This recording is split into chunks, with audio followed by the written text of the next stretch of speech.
দিন। বাংলাদেশের নোয়াখালীতে ভয়ঙ্কর কাণ্ড, হিন্দুরাই নিজেদের মন্দিরে আগুন লাগানোর ঘটনা। সেই ঘটনা সামনে এসেছে, আর এই ঘটনা প্রকাশ্যে আসতেই একেবারে চক্ষু চড়ক গাছ সবার। জানা যায় স্থানীয় একটি হিন্দু বাড়ির মন্দিরে আগুন লাগে। জানা যায় ওই বাড়ির এক যুবক ঘটনার দিন স্থানীয় একটি দোকান থেকে কেরোসিন তেল কিনে বাড়ি যায়, তারপরে এই ঘটনা ঘটে। দোকানদার মোহাম্মদ হোসেন তিনি কি বলেছেন শোনাবো আপনাদের। আমাদের মধ্যে কেরাসিন নিচ্ছে, কেরাসিন নিয়ে বলে যে মন্দিরের মধ্যে কেরাসিন নিচ্ছে, সিন্দি আগুন লাগে। কারণ কেরাসিন হেরা নিচ্ছে, অন্যটা কেউ নিয়ে নাই। এই নিচ্ছে কেরাসিন, এই নিয়ে হেরা আগুন লাগে। দুইটা কেরাসিন নিচ্ছে, দুইটা কেরাসিন নিয়ে এই মন্দির সাইডে পাশে দিই। যখন এই কয়ে মানুষের দিচ্ছে নিউজে লিখেছে, এটা মিথ্যা কথা। আমরা তো হ্যাঁ বাচ্চুটা ছেলে আর যখন না এই লাগাইছে, লাগা দিয়ে নাম করতেছে। তার নাম বলছেন মুসলমানরা আছে, মুসলমানরা এলাকা দিয়ে চলে যায়, বুঝছেন না? লাগা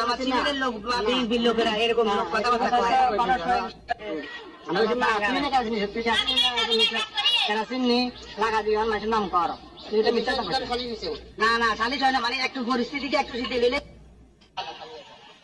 যদিও এই নিয়ে ওই যুবককে জিজ্ঞাসা করা হলে উঠে আসে অন্য তথ্য। সে জানায় সে বোতলে করে কেরোসিন তেল কিনে আনে, কোনোভাবে বোতলে ছিদ্র ছিল বা বোতলে ফাঁক হয়ে যায়, আর তা থেকে কেরোসিন তেল বাইরে এসে কোনোভাবে পড়ে যায়, যা থেকে বিপত্তি ঘটে। অভিযুক্ত যুবক তিনি কি বলছেন শোনাবো আপনাদের। আমাদের লাঠির ঘরে উলি ধরছে আর কি, ঠিক আছে। এবং তো আমার আম্মু বলছিল যে কেরোসিন তেল নিয়ে আসার জন্য, তো আমি আনছি আমাদের পার্শ্ববর্তী হোসেন মিয়ার যে দোকানটা, ওই দোকান থেকে আমি আনছি। তো হয়তো আনার সময় হয়তো আমার বদলে হয়তো ছিদ্র ছিল বা যেটাই হোক, হয়তো পড়তে পারে, ঠিক আছে। কিন্তু হয়তো আমি জানি না। কিন্তু পরবর্তীতে 8:30 বা 9টার দিকে যখন এটার গন্ধটা বেরোচ্ছে, আমি আসলে ওই খেয়ালের ভুলে জিনিসটা আমার গার্ডিয়ানকে জানাইতে ভুলে গেছে, ঠিক আছে। পরবর্তীতে হয়তো আমার আম্মু যখন কেরোসিন তেল আমাদের লাঠির ঘরে যখন দিতে গেছে, তখন আমার আম্মু বলতেছে যে এটা কেরোসিনটা আমরা আনছি, কিন্তু আমরা তো বলতে তো ভুলে গেছি। তো এই হচ্ছে বিষয়। তবে আমরা সবাই ভালো আছি, আমাদের কোনো অসুবিধা নেই। আমাদের পাড়া প্রতিবেশীরা যারা আছে সবাই আমাদেরকে অনেক সহযোগিতা করে, সবাইকে আমরা ডাকলে আমাদের ডাকে সাড়া দেয়। আমরা ভালো আছি, এটা নিয়ে আসলে কোনো বিভেদ নাই। সরকারি কলেজে আমি অনার্স ফাইনাল ইয়ারে পড়াশোনা করতেছি, অ্যাকাউন্টিং এর উপর আমি অনার্স করতেছি। কেরোসিন তেল লেগেছিল, তো আমরা ধারণা করতেছি যে আমার বোতলটা কোনোভাবে হয়তো ফাটা ছিল বা কিছু ছিল, এই জন্য হয়তো। এদিকে এই ঘটনাকে দুর্ঘটনা বলেই দাবি বাড়ির বাসিন্দা মুরারি মোহন সাহার। তিনি বলেন এটা ভুলবশত হয়েছে, কেরোসিন তেল কিনতে গিয়ে পড়ে গেছে, আমরা ক্ষমা প্রার্থী, আমাদের এখানে হিন্দু মুসলমানের কোনো সমস্যা নেই।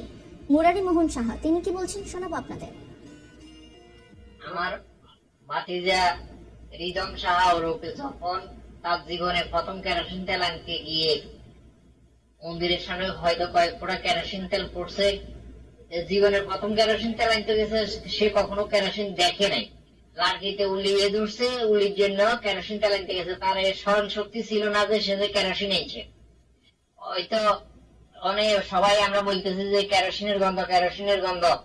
তখন আমাদের বাড়ির সামনে একজন লোক ছিল চৌধুরী মিয়া, ওনারা ডাকিয়ে নিয়ে রাখাইছে। তারপরে আস্তে আস্তে কথা হয়ে গেছে। পরের দিন যখন সকালবেলা সে আপনার এই উলিতে যখন কেরোসিন তেল দিতে গেছে, তখন এর মনে পড়ছে যে এর কেরোসিন তেল তো আমি এনেছি। আমরা এই জন্য সবার কাছে ক্ষমা প্রার্থী। আমাদের এলাকার সাম্প্রদায়িকের কোনো সমস্যা নাই, আমরা খুব ভালোভাবে হিন্দু মুসলমান ভাই ভাই একসাথে মিলেমিশে চলতেছি।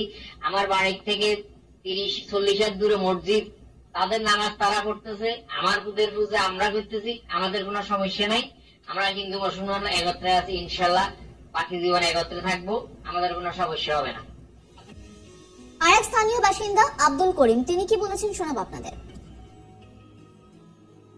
কথা কি হয়েছে বুঝছেন, আমরা হাতের কি জোর করি এই ভিডিওটা করলে আপনাকে হাতে ইচ্ছাকৃত ভাবে করছে। হাতে এখানে হিন্দু সম্প্রদায়ের অনেক লোক ছিল, তো তখন হেরেকর মোকাবিলে এমনকি হিন্দুরাই কয়েক জায়গাতে মারতে চাইছিল। কারণ কিন্তু তুই আমরা এখানে বহুত ভালো আছি, দোকানে যেখানে বেদার লাগাই রে হিন্দু মুসলমানের ভিতরে কাটাকাটি লাগাই এই কথা মানে হিন্দু এরা অনেকে আমরা কাছে মারিবার সবাই আইবেন, অপেক্ষা করেন পরিস্থিতি একটা সেটি লোক, এরপর আমরা এত উপযুক্ত বিচার করবো। এখন আমরা এত লোক উল্টা পুল্টা করে যেতে মনে হয় মাইয়া বেজা লোক কথা বুঝলেন না এই বিষয়ে আমরা সবারই নিয়ে হাতে বেঁচে দেবো। বাড়ির বাসিন্দা কি বলছেন শোনাবো আপনাদের। আসার পর তো এক বাড়িতে ঢুকলাম, এরা বললো যে আপনাদের মন্দিরে আগুন লাগাতে আপনি কিছু জানেন কিনা। এইটার দোকানে নাকি সালিশ হয়েছে, মেম্বার সাহেব আসছিল, আপনার বাড়ির যখন বলাটা নাকি দোকান থেকে কেরোসিন আনি এই ঘটনাটা ঘটাইছে, আর মেম্বারে এটা চাপা দিয়ে দিয়েছে। আমি এটা পর্যন্ত জানছি, এরপর আমি কারো কাছে জিজ্ঞাসাবাদ করি না আর কি। আমি গত এক সপ্তাহ বাড়িতে অনুপস্থিত। এই ঘটনা যেমন আমরা তো হিন্দু মুসলিম দীর্ঘদিন থেকে সৌহার্দ্যপূর্ণ পরিবেশে না, তা তো অবশ্যই। আছি। এই ঘটনার পরে তো যেমন বেশি জানাজানি হইতো আপনি একটা সাম্প্রদায়িক না, একটা এটা আপনি মানে কি মনে করেন এটা হওয়া না, এগুলো হওয়া উচিত না। আমরা এখানে দীর্ঘদিন যাবৎ হিন্দু মুসলমান কোনো প্রকার সমস্যা নেই, আমরা সম্প্রীতির মধ্যে আমরা বসবাস করতে পারি। এখন এগুলো ঘটনাটা কিসে, আমরা এগুলো ব্যাপারটা একটু দেখবেন। এখন মানে ঘটনাকারী কে, এখন কাকে এটার সাথে জড়াইব, এগুলি আপনারা একটু দেখবেন।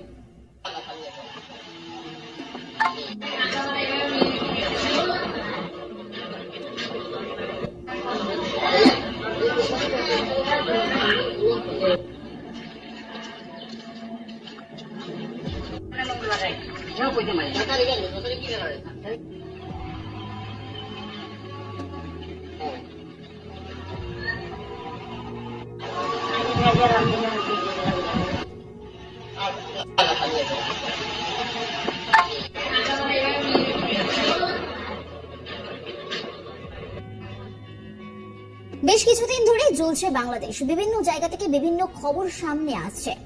কোথাও মন্দির পুড়িয়ে দেওয়ার ঘটনা, তো কোথাও গণভবন দখল, বিভিন্ন খবর সামনে এসেছে। এবার যে ছবিটা দেখা গেল যে হিন্দুর মন্দির নাকি হিন্দুর পুড়িয়ে দিচ্ছে, কিন্তু বিষয়টা তেমন নয়। আসলে তিনি কেরোসিন তেল বাজার থেকে কিনে এনেছিলেন, কিন্তু কিভাবে সেই তেল পড়ে গেছে তা তিনি নিজেও জানেন না, সেখান থেকেই এই দুর্ঘটনা। অভিযুক্ত যুবক কি বলছেন শোনাবো আপনাদের। আমাদের লাঠির ঘরে উলি ধরছে আর কি, ঠিক আছে। এবং তো আমার আম্মু বলছিল যে কেরোসিনটা নিয়ে আসার জন্য, তো আমি আনছি আমাদের পার্শ্ববর্তী হোসেন মিয়ার যে দোকানটা, ওই দোকান থেকে আমি আনছি। তো হয়তো আনার সময় হয়তো আমার বদলে হয়তো ছিদ্র ছিল বা যেটাই হোক, হয়তো পড়তে পারে, ঠিক আছে, কিন্তু হয়তো আমি জানি না। কিন্তু পরবর্তীতে 8:30 বা 9টার দিকে যখন এটার গন্ধটা বের হয়েছে, আমি আসলে ওই খেয়ালের ভুলে জিনিসটা আমার গার্ডিয়ানকে জানাইতে ভুলে গেছে, ঠিক আছে। পরবর্তীতে হয়তো আমার আম্মু যখন কেরোসিন তেল আমাদের লাঠি করে যখন দিতে গেছে, তখন আমরা আম্মু বলতেছে যে এর কেরোসিনটা আমরা আনছি, কিন্তু আমরা তো বলতে তো ভুলে গেছি। তো এই হচ্ছে বিষয়। তবে আমরা সবাই ভালো আছি, আমাদের কোনো অসুবিধা নেই। আমাদের পাড়া প্রতিবেশীরা যারা আছে সবাই আমাদেরকে অনেক সহযোগিতা করে, সবাইকে আমরা ডাকলে আমাদের ডাকে সাড়া দেয়। আমরা ভালো আছি।